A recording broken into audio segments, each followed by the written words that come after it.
My name is Innocent Mugenga, and this is Learnability, an open-ended exploration of our ability and desire to learn, grow, and adapt.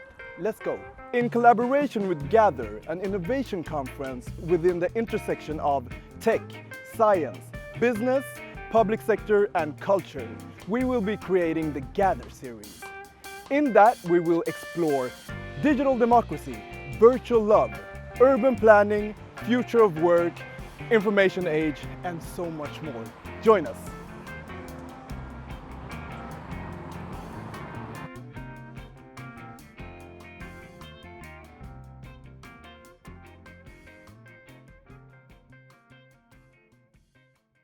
Thank you so much for having me here today. My name is Anushka. My friends all call me Nish, so please call me Nish. I'm from London, born and raised. My company is called Naught, as an astronaut. Yes. And I'm the founder.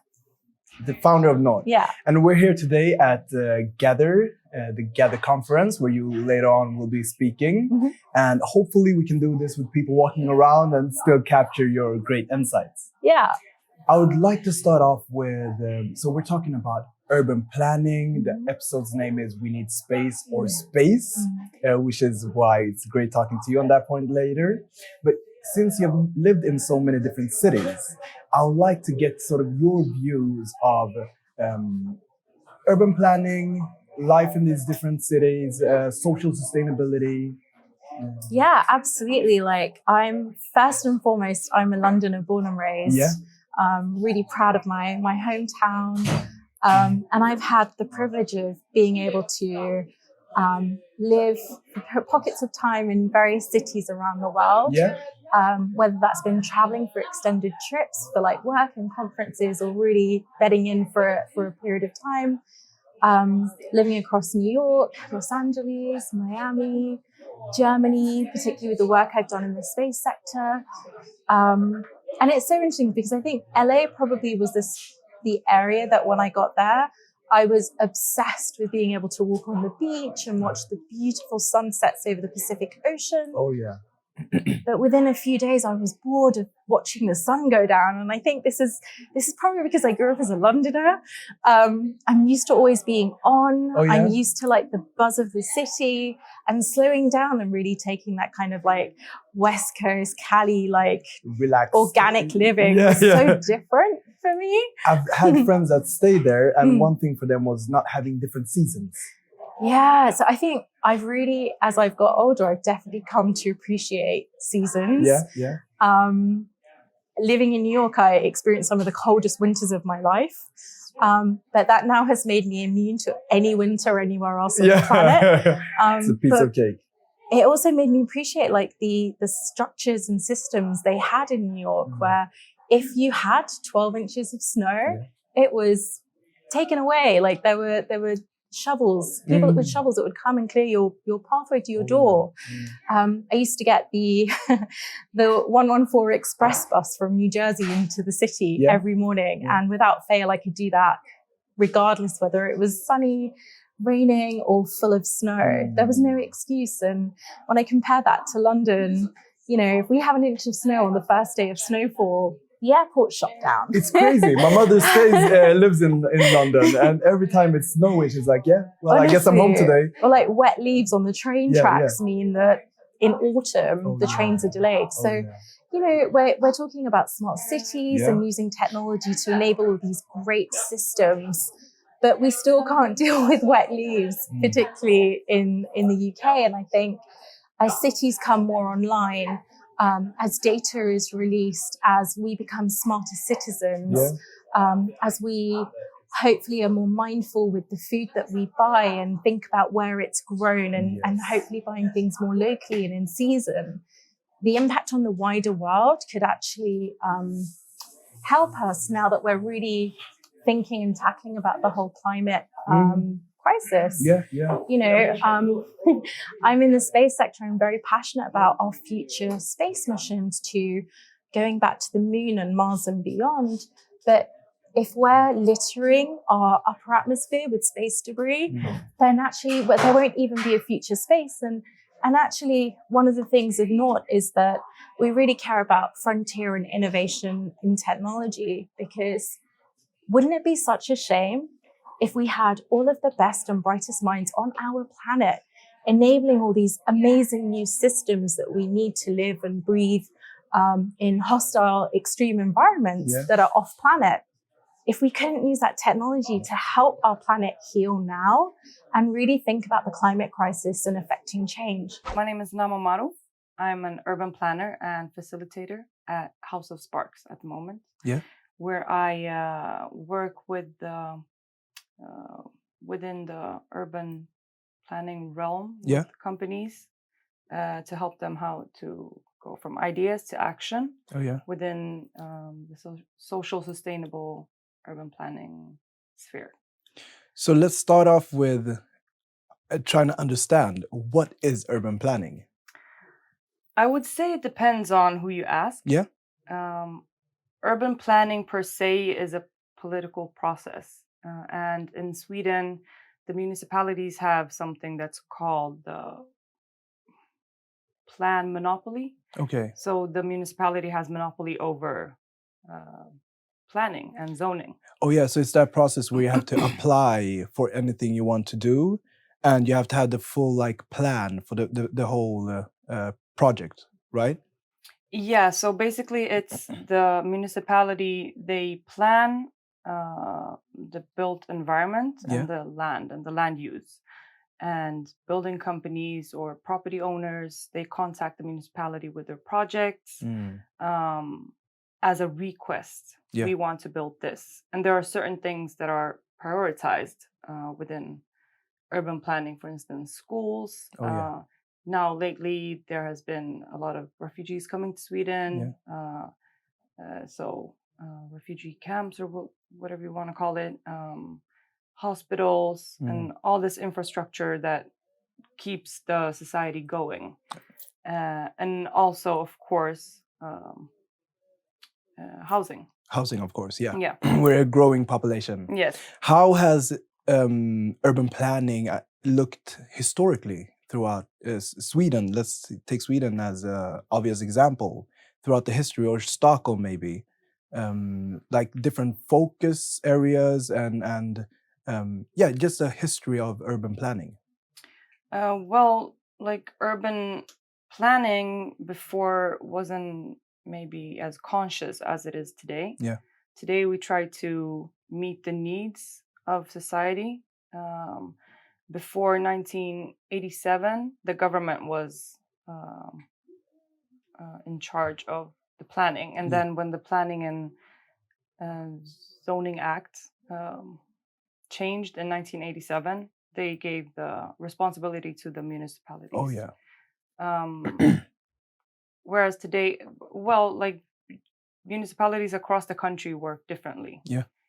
In Stockholm, which is the capital of Sweden, try to work to meet needs and try to work more with how the people want the neighborhoods and the cities to become. There's some pilot projects going on right now, which is for me very interesting, because I've been craving this approach for a long time, where we focus on social sustainability. And how do you do that? I'm imagining you need some sort of feedback process of getting input from the society. Is that the main key, or what's the difference? I think if we see, for me, urban planning is not only about how we work at the municipality. It is very often about, since my favorite question in the world is social sustainability. Yeah. For me, it's important to incorporate that early in the process. So even before we contact municipality, how can we involve the people in the planning? Because I always try to say, how can we build a city for everyone if everyone is not involved building that city? My name is Mala Chakraborti. I am the head of Ericsson One Sweden Hub. Yeah. We have the responsibility for Europe, Middle East, Africa, and Russia in terms of scouting and scaling the new growth bets, frankly, for Ericsson. I'm one of the 3 hubs that Ericsson is working with. So between the 3 of us, meaning us here, based in Stockholm, Beijing and Silicon Valley, we're covering the globe. Wow. So how would you describe the mission with these hubs? Oh my gosh, we have this amazing opportunity to create game changers for Ericsson. We're working to unlock the potential of our entrepreneurs. I don't know if you've heard that word before. Yeah, it's like a blend of a entrepreneur, but also our innovators, and to work with the ecosystems that we have around us in order to deliver this mission. And that game changer for us is so tightly coupled to not only the technology, but the blueprint of society and cities that are going forward. So it's just fantastic. So entrepreneur, for those who are not familiar, it's within the company finding innovation and making that come to life. Exactly. So if I could give you a contrast, I mean, there's a lot of great researchers in a lot of companies, including Ericsson. We happen to have one of the best research institutions, but it's not the same thing as to investigate something from a research perspective as it is to have the grit and the resourcefulness to go out there and test it, small scale, fail fast, be humble about the process, rip everything up and try again. So we have a commercial focus on the innovations as well. You know, we're not looking at moonshots. We're really trying to understand what technologies, what solutions, what pain points are we relevant towards, and how does that impact both the business for Ericsson in the evolution of this company, but also in our role in this new fabric of society. And could you give some examples, like how has that played out and how might that look? What type of companies do you have right now? Yeah, I'd love to give you a picture perfect little corporate answer here, but I'm going to be super honest. It is fun. It's messy. We are working with laws and technologies that were built when, you know, for example, if you want to talk about autonomous vehicles and you're talking about laws that were built when horses and carriages were around, you know, and it hasn't evolved. So there's all these push and pull that have very little to do with what that little solution looks like. And then on the flip side, there's us as people, as a company, also trying to evolve our capabilities to be able to understand what these technologies unlock and how does it change the lives of citizens. Is that a good change? Is that something someone also is going to commercialize and pay? So we find ourselves having to navigate a lot of complexity, a lot of uncertainty. This is always high risk. Everything gets turned on its head. There's no sort of clear relationship anymore between a customer and a salesperson. There's an ecosystem. And you could have multiple roles. In one role of piece of the puzzle, you are the customer, but you're probably also, if it's data, for example, you're generating data in another set. So there's all these nuances that you have to be able to wrap your head around at the same time. So our business modeling and our business casing has a lot of levers to pull. Wow. It sounds really like a complex system to get together. It is. We're here talking about urban planning and cities, and Ericsson has a big part in that, rolling out a 5G network and devices and really being a part of our day-to-day lives. How are you innovating for our lives, basically? So there's that first layer. You mentioned 5G. I mean, we've come into a point in our time where it's not just the phones that talk to each other, right? We're talking about a moment when a car or a bus or a person or a tree can talk to any other object in the city. So really a smart city is a connected city. But how do you connect a city, and how do you handle these enormous volumes of data then that come out of this connection? And then how do you make meaningful insights and relationships that have actual tangible effects? And then how do you facilitate this when it's not just a city, but between cities? If I give you an example, we've been talking about, you know, in video games, we talk about the fact that if you were wearing VR or something, and let's say you're playing a shooter game, right? And maybe you shoot something and we can make the gun or whatever tool you have give you a vibration or something, some sort of haptic feedback, as we call it, right? But now imagine it's not a video game. Imagine it's a surgeon. It's the world's best surgeon, right? It's precision. It's about touch. It's about knowing. And what if your patient is halfway across the world? One, you need to be able to get that haptic feedback or that push-pull to know, am I cutting too deep? Am I cutting too far? But a second's delay could be life or death, right? And that's where something like 5G is not just another network. And we're talking about what we call zero latency, which is that imperceptible gap when you're transferring huge amounts of data and insights across huge amounts of distances. So that is just the start. And then what does that unlock? And what are the things you can do with it?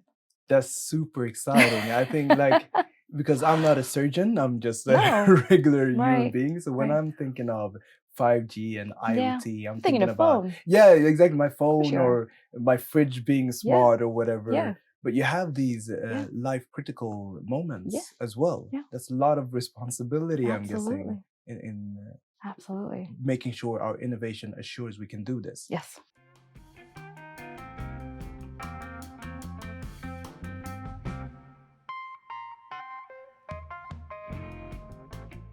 So what is social sustainability? What's the goal? And what are maybe the problems we're seeing within this area today?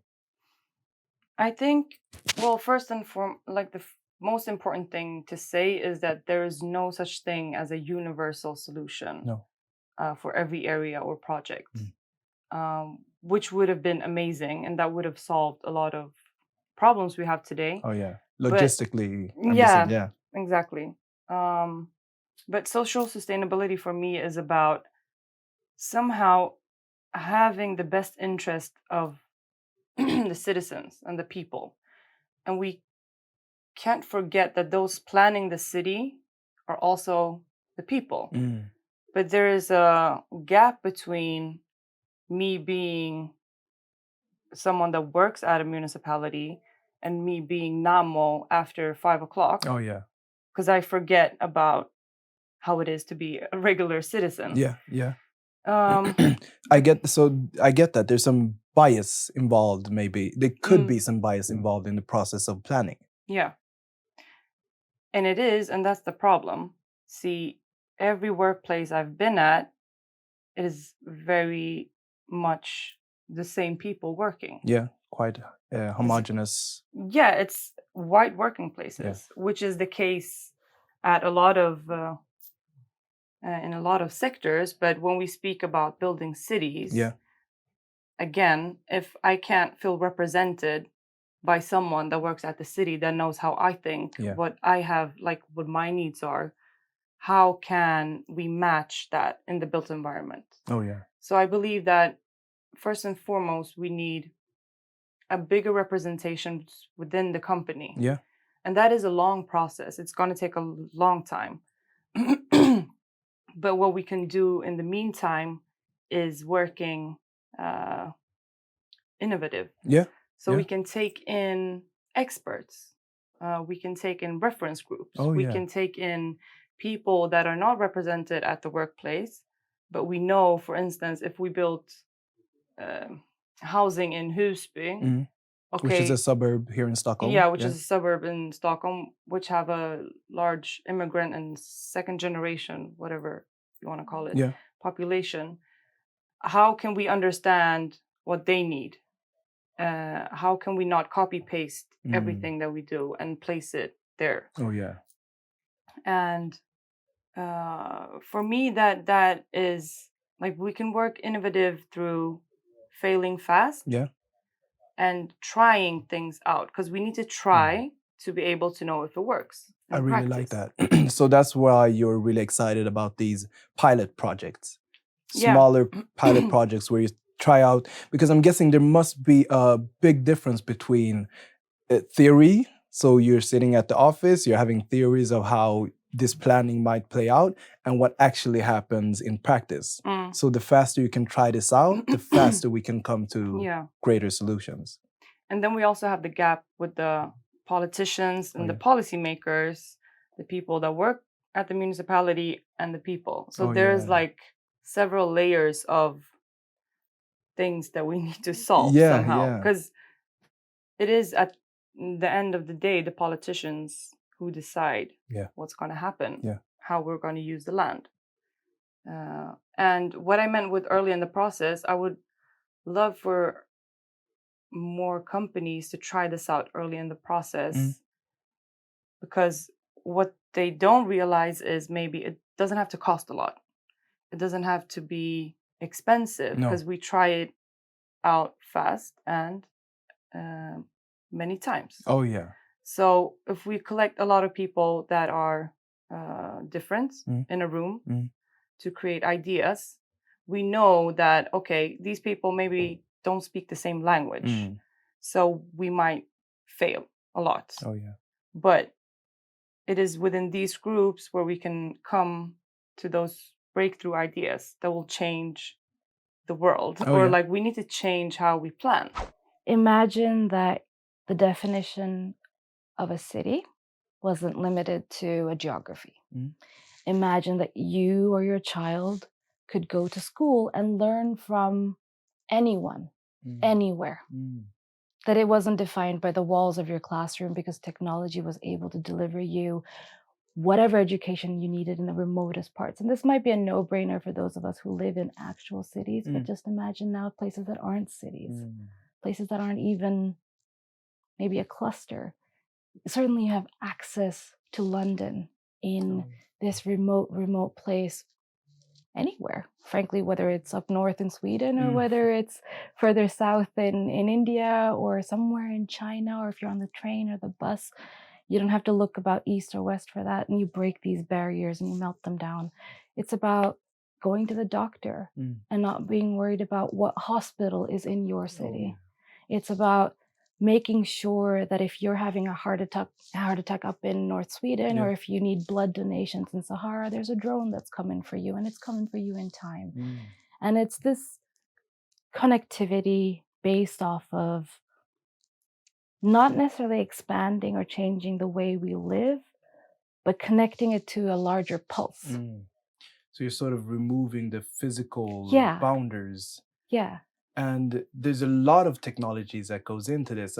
You spoke about virtual reality, which is one. Sure. So many components. Sure. How are we collaborating today? Are these verticals each developing by their own? Yeah. Or are we combining this into one? Yeah, that's a great question. I think in the beginning, like most technologies, they operate in their own little silo, because there's so many questions. You don't know what you're using it for. You don't know what it can do or what it needs in order to succeed. And the more it matures, it starts to blur. I get really turned off when people say, I have a blockchain solution, or I have an AI solution. That's like telling me you have a wheel when I want a car. You know, there's so many puzzle pieces that need to sit together and interplay. And I think you start to see that maturity in a lot of technologies that have had real applications thrown at them, when they've gone past that demo stage, when they're no longer used to, I don't know, get people excited at Las Vegas CES or whatever, when they're really in the hands of you and me, and you say, guys, I need this problem solved.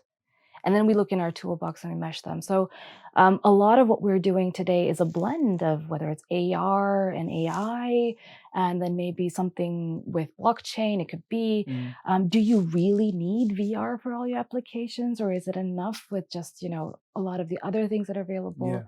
So I think we're getting there as an industry to get the wisdom and the maturity, not to be like the kid in the candy store and be like, I love technology. Where can I find a problem for my solution? But the other way around and say, all right, I've gotten the hype down.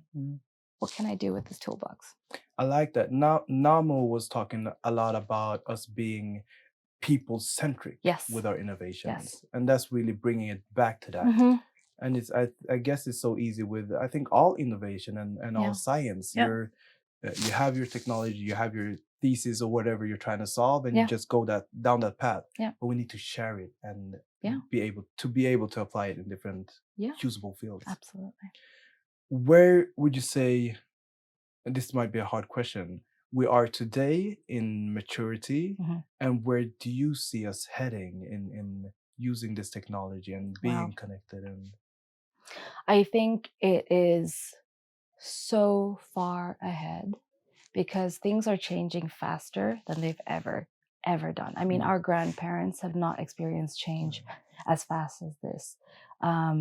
And it isn't about new versions of phones or computers or how quickly they come in, but what these tiny devices can do. You can have enormous processing power on your fingernail or smaller. And we're talking about quantum levels of technology. Like that's no longer a pipe dream. This is happening. We're talking about all these fraction of a second to transfer insights and data and relationships. So it's almost happening faster than we can cope as a society. Because I don't know if we've had the kinds of conversations that we need in order to ask, what do we do if this works?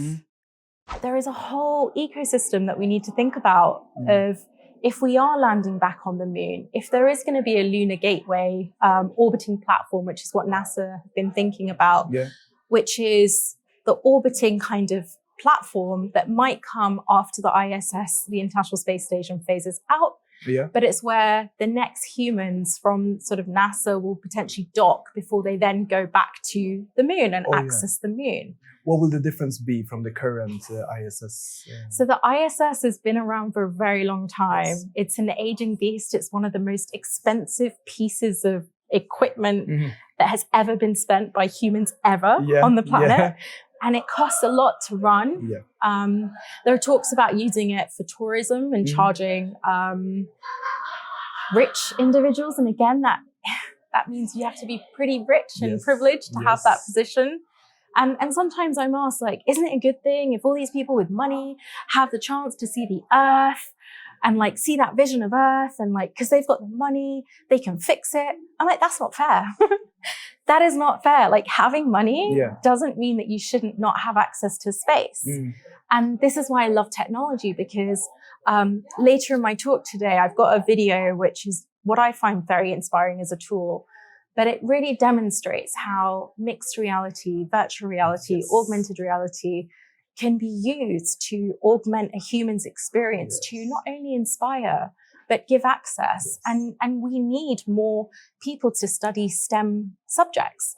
And if we can't attract them to learn the skills at school or uni or lifelong learning that we all now need while living longer, then we won't have like an ecosystem of people to help us on what we're trying to scale if we really do credibly want to go back to the moon and Mars and beyond.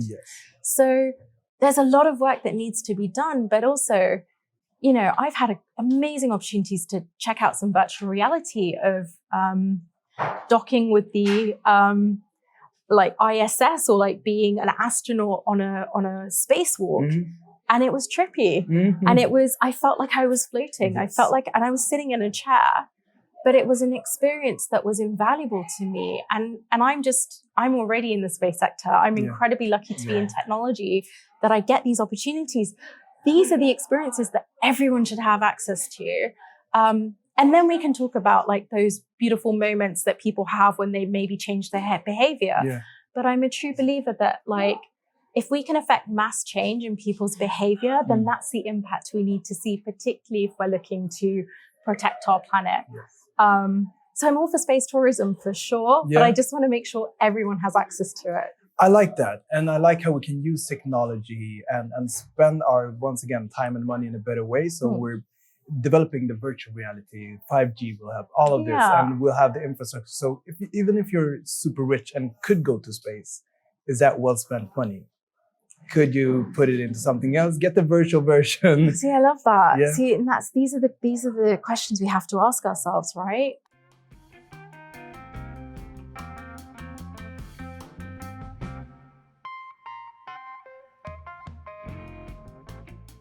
We will be making this episode exploring different ways of seeing the future.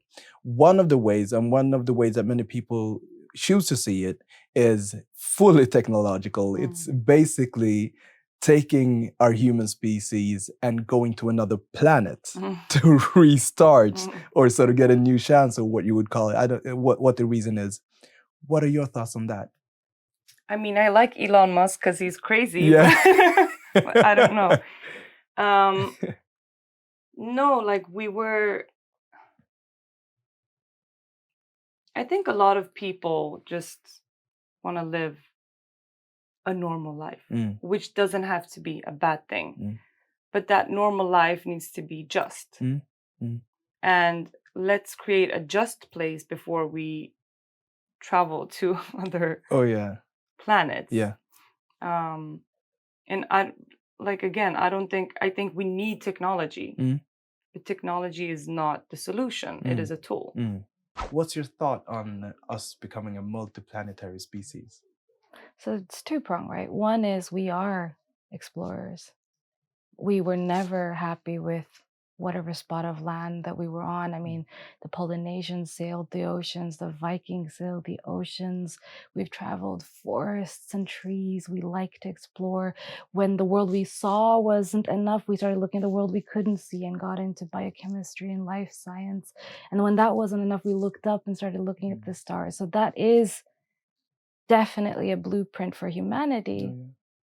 But the converse is, why are we exploring? If we're exploring to get away from something we couldn't take care of, well, that's not sustainable. And what's to say that we wouldn't sort of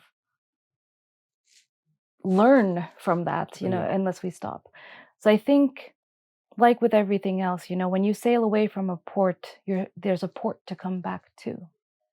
And that's very important. As we go forward, we need to be able to say we are learning and mobilizing technology to actually sustain life as much as explore new ways of living. And I don't think the two are mutually exclusive. I don't see how they would be.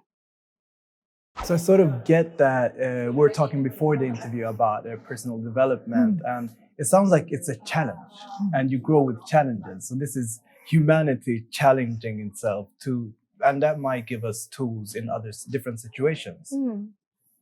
Like, we all have a mobile phone in our pocket, right? So we're all connected to space with those satellites and GPS. But also, in some phones, we're using silver or platinum, or there's lithium in the batteries. There are only finite supplies of those precious metals on our planet. And in fact, they're called rare earth minerals for a reason.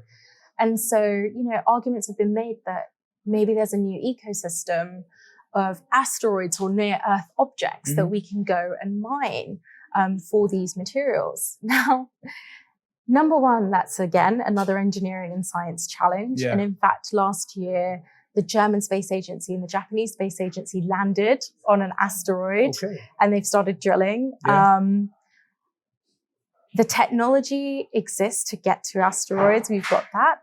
But it will actually take less delta V. So the energy it takes to get to an asteroid or near-Earth orbiting object and back, then going to the moon. So economically, it could be much more viable as a business to mine minerals that we may not have access to on our planet anymore, and we're dependent on. Interesting. So it's I'm guessing it's the balance of innovating and solving problems, but also not creating more problems. If we're looking into the future, what would be your dream scenario for humanity? So I discovered that there is a scientific trial that's apparently going to happen on the ISS with a team from India who are looking at a type of moth that consume plastic. And they can turn it into something that is way more usable. So you take the plastic and they ingest it, and it turns into something much more usable. If that works and that technology actually innovates, I would love to take the plastic that's in our ocean right now and take it off Earth into space in a zero gravity environment. And if this innovation is working and it works in a way that we can repurpose that planet to help us with future exploration on to the moon and use it as part of a supply chain, I'd rather have a circular supply chain and circular economy type model where we're reusing and displacing something that we augmented and put onto our planet, but in a way that will enable us to move forward and onwards. But there's a lot of work we need to do in our oceans. Yes.